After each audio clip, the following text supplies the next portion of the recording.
I mentioned earlier that these icons, as is, don't provide a lot of semantics. That is, if someone with a screen reader was going to come look at this, they'd see this HTML, and it doesn't give a lot of indicators as to what these links are for or where they're supposed to go. So what would be ideal is if we could put something in here like Facebook as the text of the anchor tag and have it not display visually. Now there's not really a good way to do this if we also want to display the icon using the before pseudo selector. Basically anything we do to hide this by setting a negative margin, for example, or setting the display to none is going to affect the content in the before pseudo selector as well. So that's kind of out. The simplest option though is to take this text and to add a title to the tag. So we can do title equals Facebook.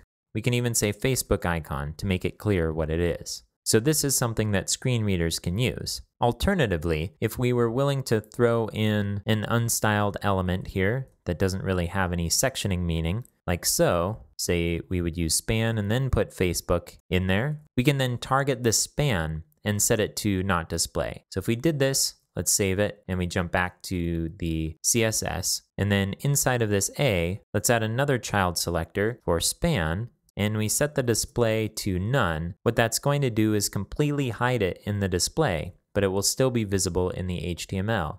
So if we save this, went back to the browser and refreshed, we'd see no text here. But if we looked at the source code, you'd see that the Facebook text is inside the link here. So these are a couple of approaches to add semantics to a link that's really just an icon. To me, the cleanest approach is going to be using a title. So I'm going to undo this span here in our CSS, and I'll go back to our code, and I'll remove the span here, and I'll add a title. And then I'll go through and add a title to these other links as well.